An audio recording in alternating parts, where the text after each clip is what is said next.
I still have nightmares about my mother. I told my friend Zach on a frigid October night in downtown Mystique. She's running through the Darien jungle from a man dressed head to toe in camouflage. His face is shadowy and deformed. I can't see my mother's face, but I can hear her scream.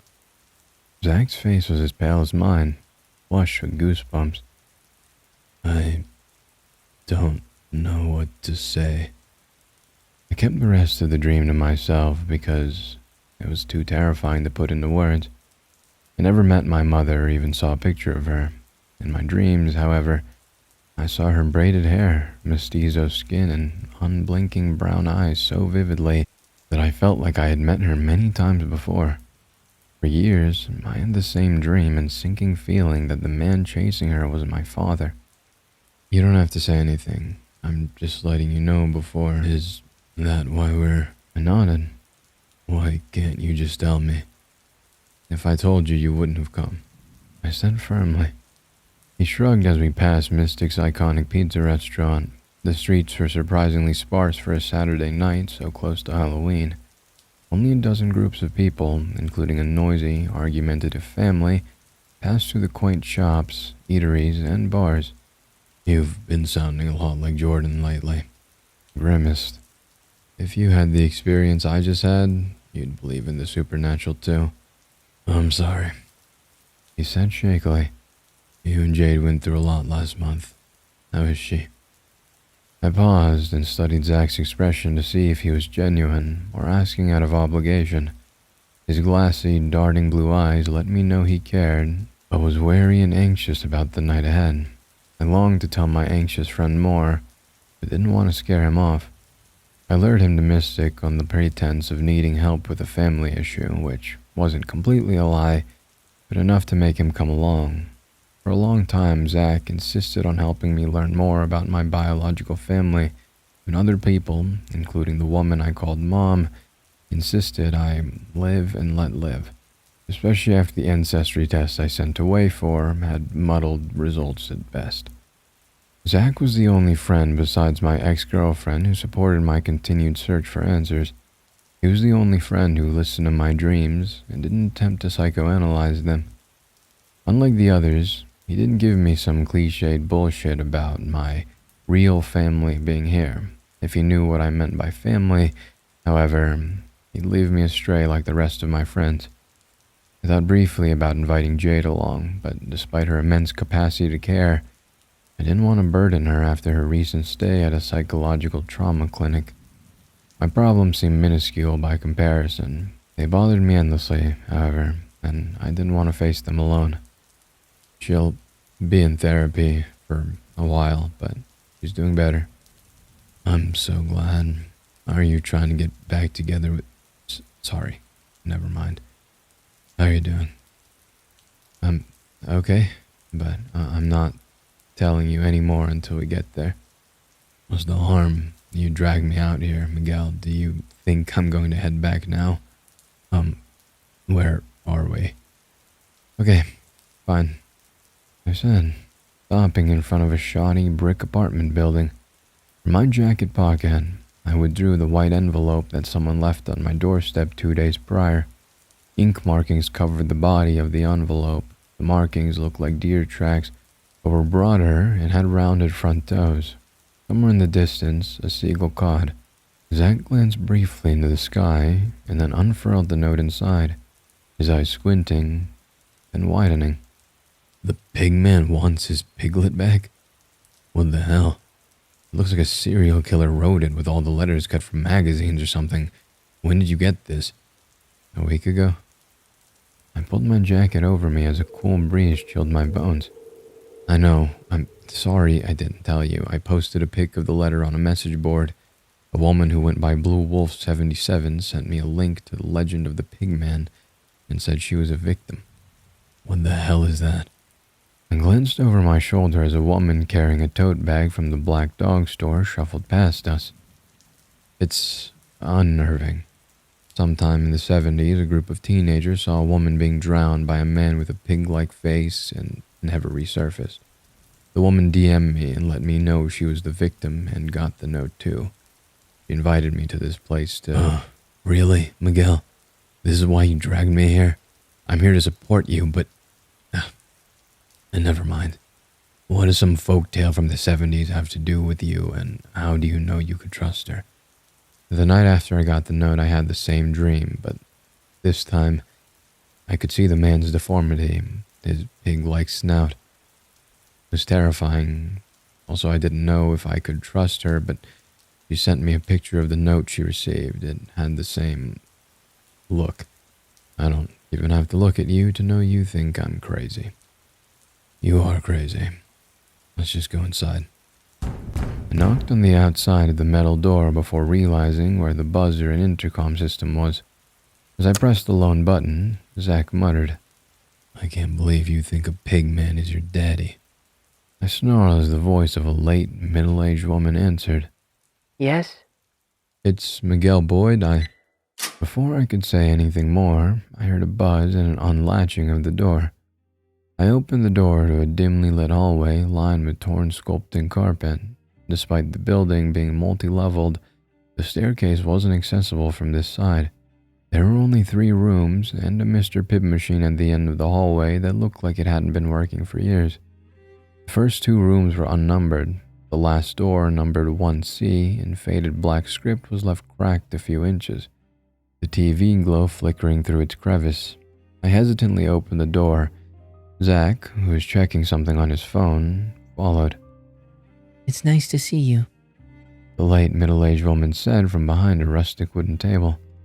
Next to her sat a balding man in an oversized cape-back shirt.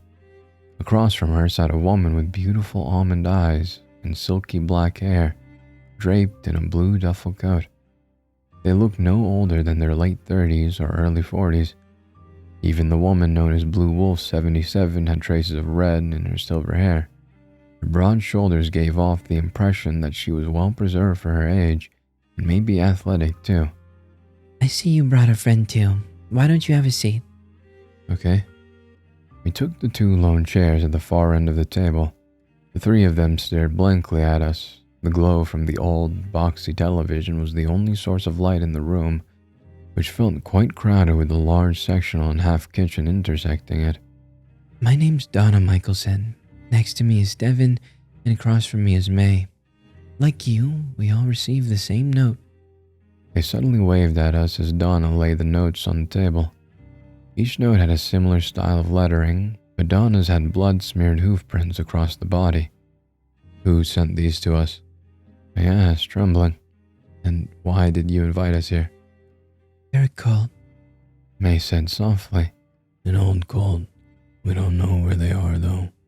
Devin gruffly followed.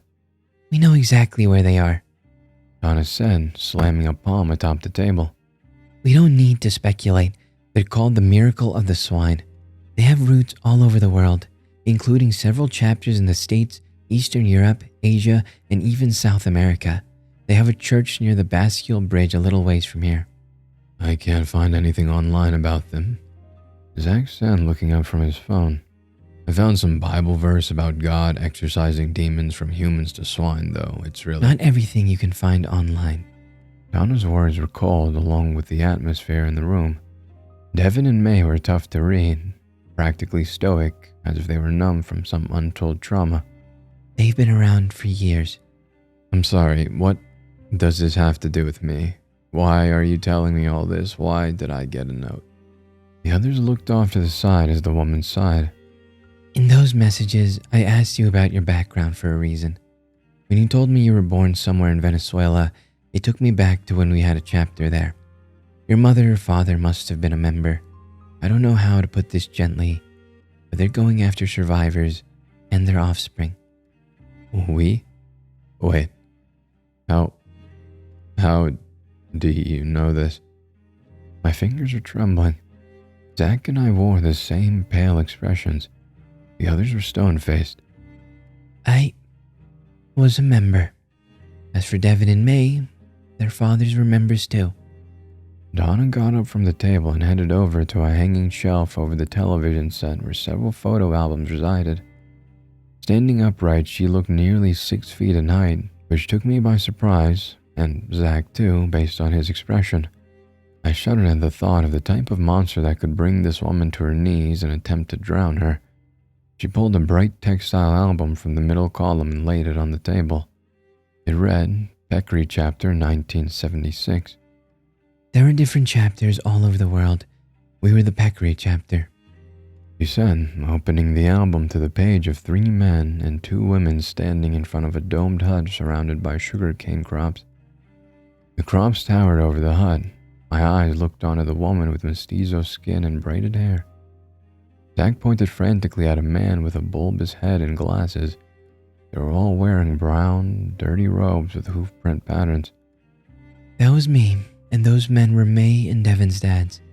Richard and Vic, the best of friends. What's wrong, boys? That looks like my Uncle Cliff, Zach said faintly. He was my dad's brother and we didn't talk much about him. That looks like the woman I dream about. I followed hesitantly. Donna, tracing her fingers over the man and woman, replied, It very well could be. He went by a different name back then. Larry. Many people changed their names when they left the cult. And this, Miguel, is Daniela. She could very well be your mother. We lost touch because we left the next year to set up a chapter in the States. I'd like to think they escaped. I turned to Zach, whose eyelids were twitching. Is that your uncle who's in the asylum and doesn't speak? He nodded. They could be your mom and uncle, but we don't know for sure. We set up a chapter in upstate New York after we left. By then, Richard, Vic, and I escaped to our families. Why did you escape? As Zach asked this, we were all stone-faced, staring as Donna struggled to find her words. Her eyes were miles away, her face draining paler and paler. That year, we moved up far enough in the ranks to discover the actual rituals. They made us wear masks of pig faces, only the material was real, carved from the animal's skull. They said we were all God's swine and needed to cast our demons out of ourselves and onto a herd of pigs, the lower order members. What did that mean? I asked hesitantly. Human sacrifice. Tears welled in Donna's eyes, but only for a brief moment as she composed herself. We all managed to escape to our respective families. I lived with mine and Mystique for a while until they found me. They tried to drown me under the bridge. I escaped, but I know they've been looking for me since, and this letter confirms it. I've managed a bed and breakfast down the street for years. I've tried to get on with my life, but... And now, they're looking for us because they got to our dads a few years ago. May muttered, What do you expect us to do? We have to stop them, Devin said, his lower lip trembling. They are not only going after the survivors, but their offspring and possibly even nieces and nephews. What do you expect us to do? Zach repeated in a slightly more mortified way. They sound incredibly dangerous, and if they are right in downtown Mystique, why don't we just report them? Donna laughed, turning over her letter. For the first time, I noticed some indescribably small font that I had missed the first time. Don't you think we've tried that? They've evaded the authorities for years. There's only one way. The note says the Pigman wants his piglet back. On the back, mine says, return them to the sty or die. Who is the Pigman? We asked in unison, not knowing if we'd dread that answer. I wanted desperately to ask about my dream, but knew it wasn't the time or place. I wanted to ask if he could be my father, but wondered if he would be too old. Their leader. Beyond that, I don't even know, she said hushedly. She turned to the last page of the album, which held a lone photograph of a masked crowd wearing pig face masks. Some of them held torches, others nooses. He never spoke and we never saw him, but in every service, the chaplain mentioned him as the father of the sty. This is crazy, Zach said, standing up from his chair.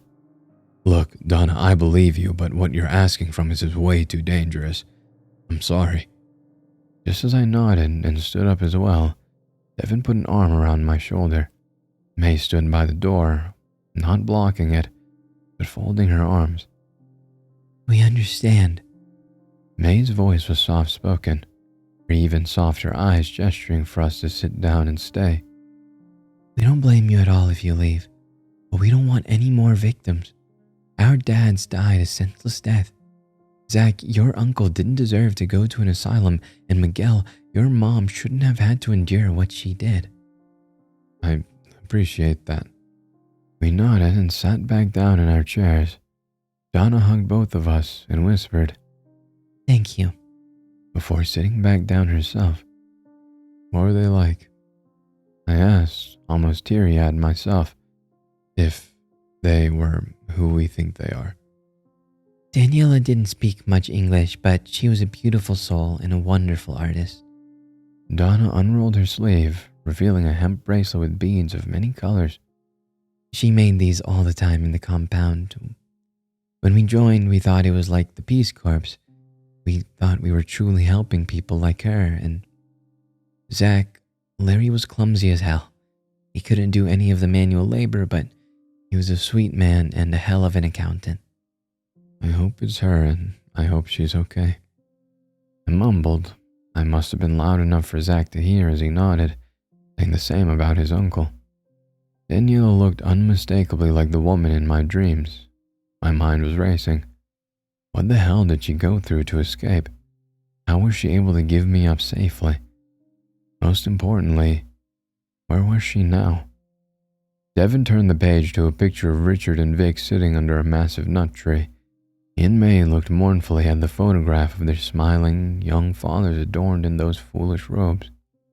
My father was a man of few words, but a damn good man, Devin said, leaning into the table. He was a damn good lawyer, too. He and Vic went into law together, representing survivors just like them. May sighed, placing a hand on his shoulder. They were the best attorneys and won plenty of cases. They fell upon tough times and... Sorry. She took a moment to compose herself, wiping tears away. Look. Devin leaned in even more, slanting his eyebrows. They fell upon tough times and the cops found them dead in their office about a year ago. They ruled it a suicide, but they wouldn't do that to their families. There's no way. There was no note or anything. Donna hugged both of them and whispered hoarsely. They didn't kill themselves. They were set up. I'm sure of it. Not another person will be hurt under my watch. Zach and I exchanged worried glances as Donna adjusted something underneath her jacket. Donna rose from her chair and headed to the door. We will attend the gathering tonight. There's another old building outside of the Bascule Bridge. Zach, it won't be as dangerous as you think. Not if we follow the proper protocol. With those words, we followed Donna into the cold, sparsely populated streets of downtown Mystique. We walked in silence, lost in thought. I could tell Zach was thinking about his poor uncle. For May and Devin, their trembling lips let me know that they were just as uneasy about this plan as we were. They seemed to trust whatever the plan was. Donna, on the other hand, kept her fist clenched in her jacket pocket as we trudged on toward the even older brick building. When we arrived at the brick building, Donna approached a dimly lit hole-in-the-wall shop. A wooden sign hung over with the words Divine Crafts etched in black font. White doves were perched on the D and C respectively. Next to Divine Crafts were closed shops with suspiciously similar names, Ezekiel's Bakery and Wise Men Books.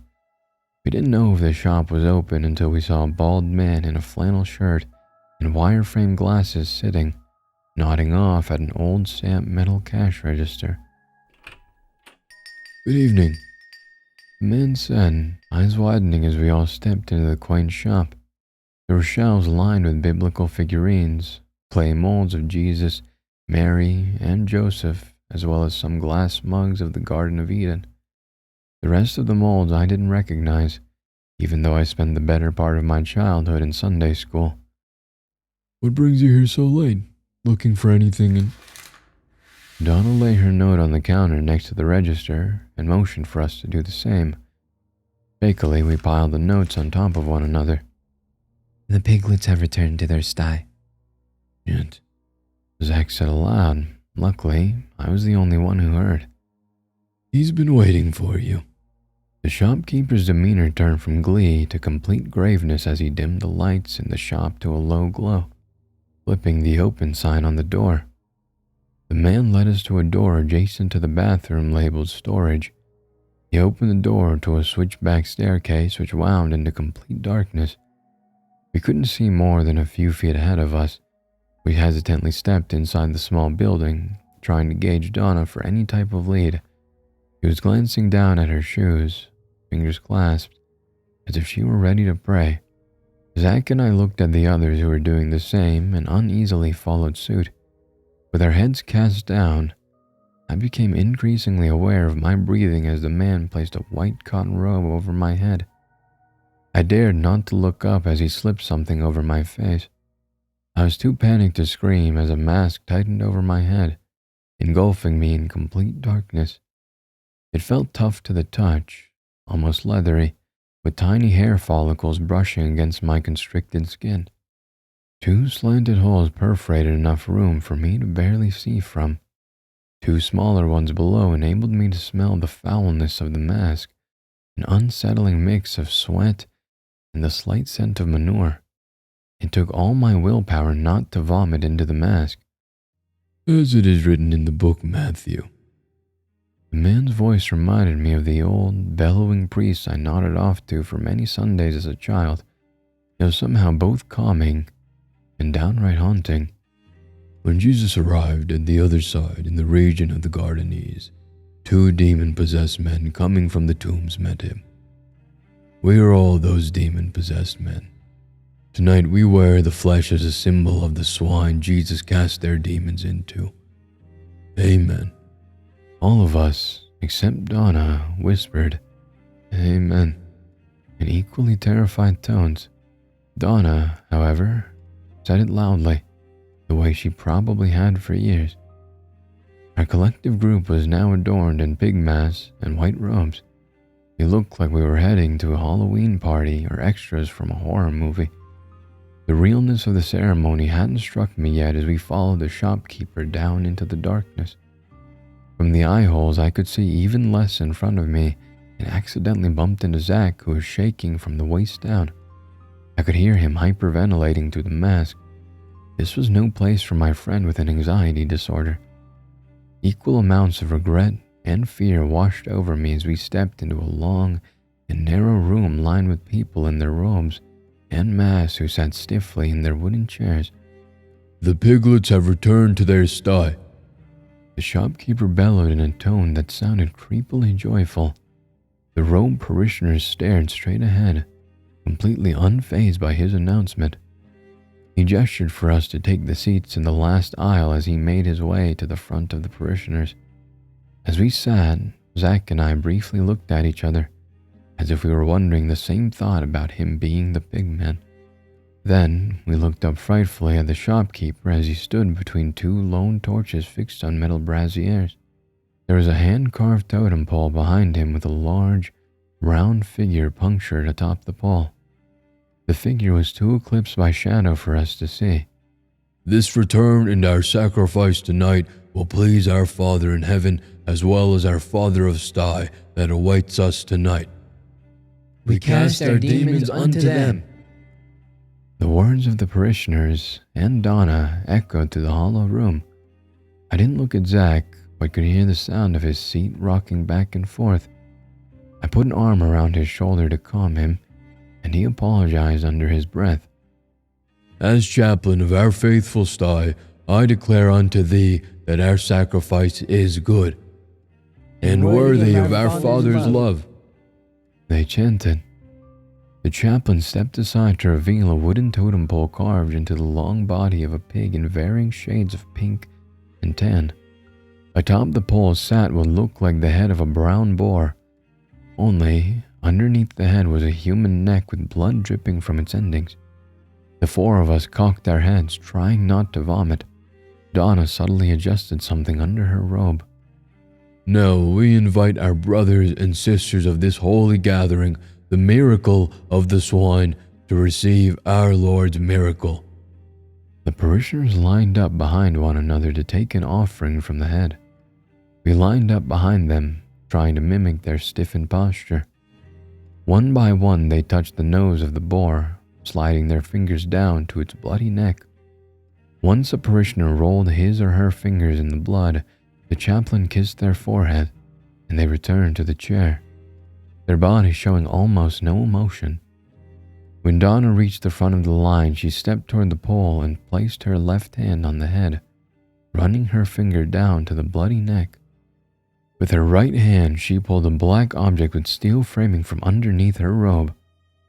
"Your days of sacrifices are over," Donna said coldly, pointing the threaded barrel from a Glock at the chaplain's head.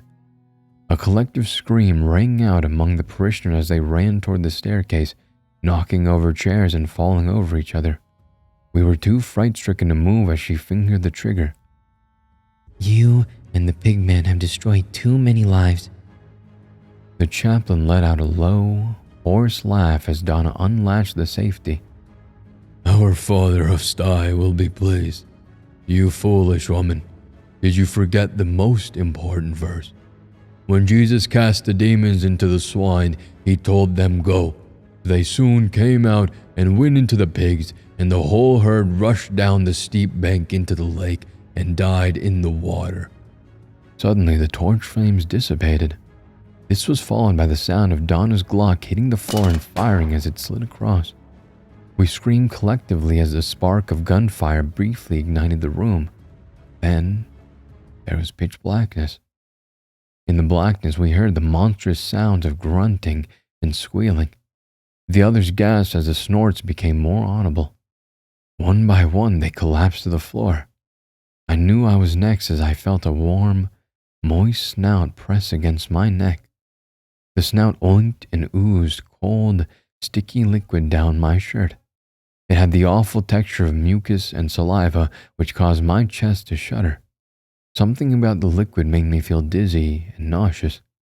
Within seconds, my consciousness slipped away, and I collapsed too. When I awoke, I could feel the scratchy bristles of a rope constrict my arms and legs. I was still wearing the awful mask. Through the eye slots, I could see the wooden planks from a dock and the frigid water flowing below. As I turned to my left, I saw the others tied and masked, and two large black cloven hooves tapping as they stomped down the planks. We must have been by the docks, near the bridge.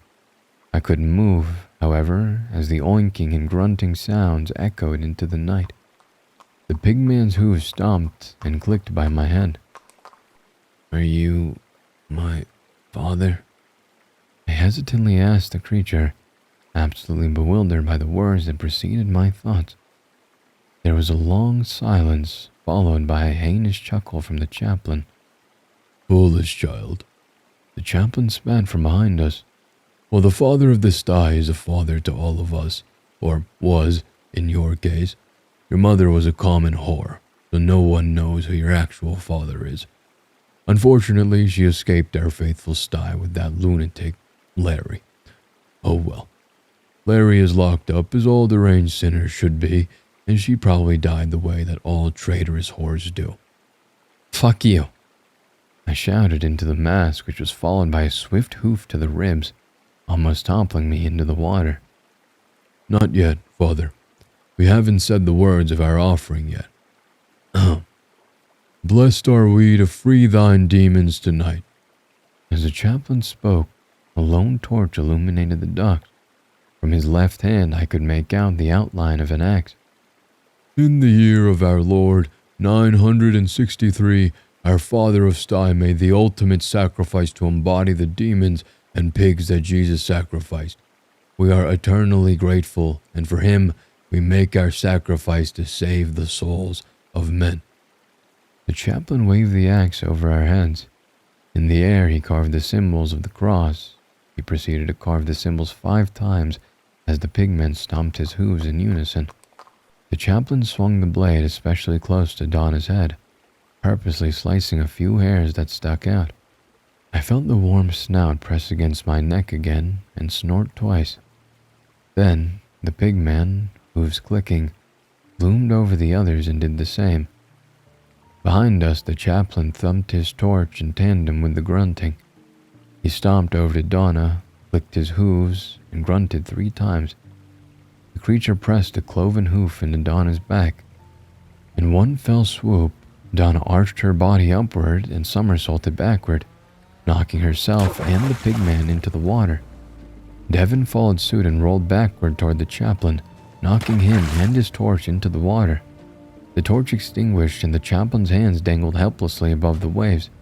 There was no sign of Donna or the pigman, but we could hear the submerged squeals, which permeated the waters around the dock. As the axe dangled on the edge of the dock, he sliced the rope from his arms and legs. Devin sprang up and tore the mask from our heads. Then he came around to each of us and freed us the same way. We gasped loudly as we helped each other to our feet.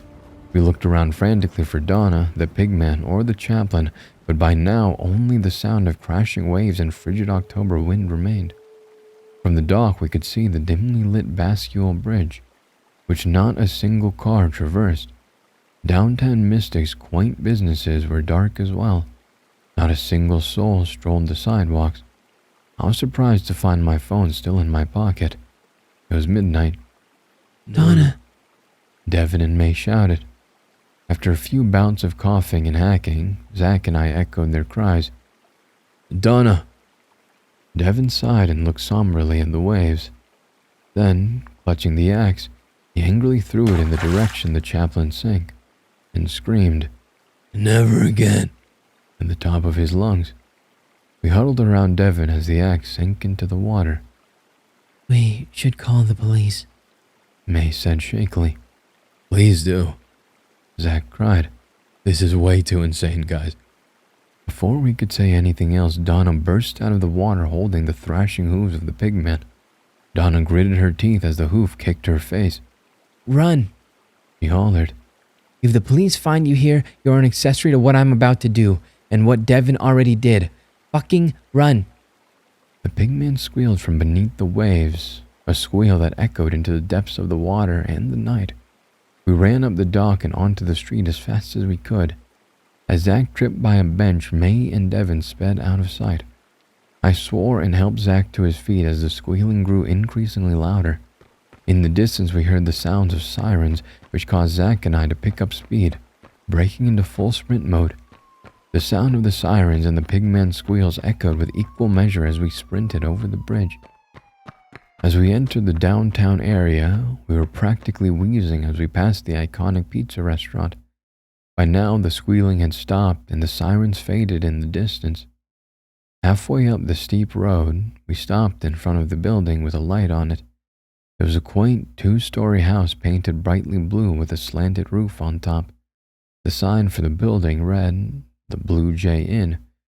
We exchanged puzzled, exhausted glances and then stepped inside.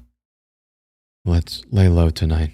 I'm not in the state of mind to go home yet, I whispered as we stepped into the carpeted lobby with beige puff sofas. He nodded and mouthed the words. I don't either.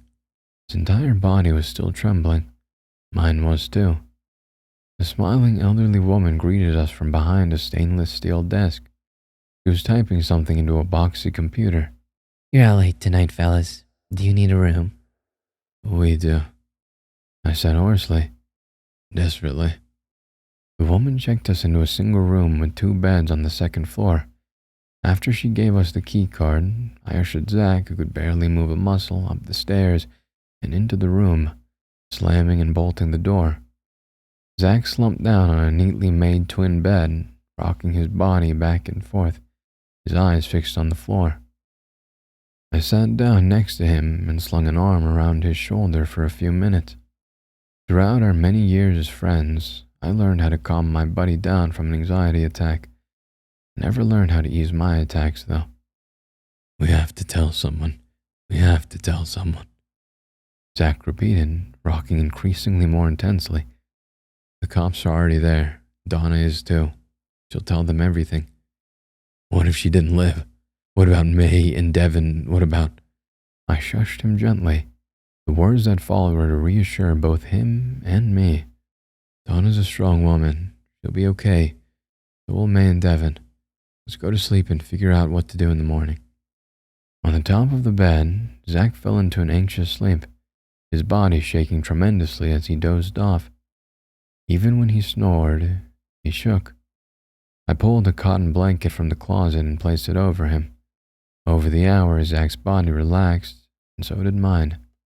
When I was sure he wouldn't wake again, I pulled out my phone to find 3 missed calls from Jade. Before those calls, I realized that I had pocket dialed her around 11:30 for about 5 minutes.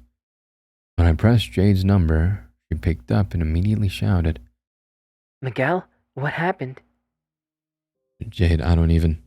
I heard screaming, shouting, and I think even oinking. I called the police. Are you okay?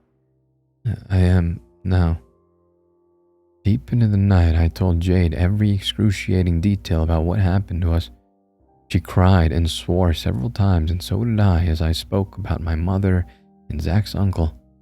As we spoke, Jade waited for anyone from the Mystique Police Department to call her back, which they surprisingly never did. I waited for a call as well. My adopted mom would have flipped out if she heard from an officer.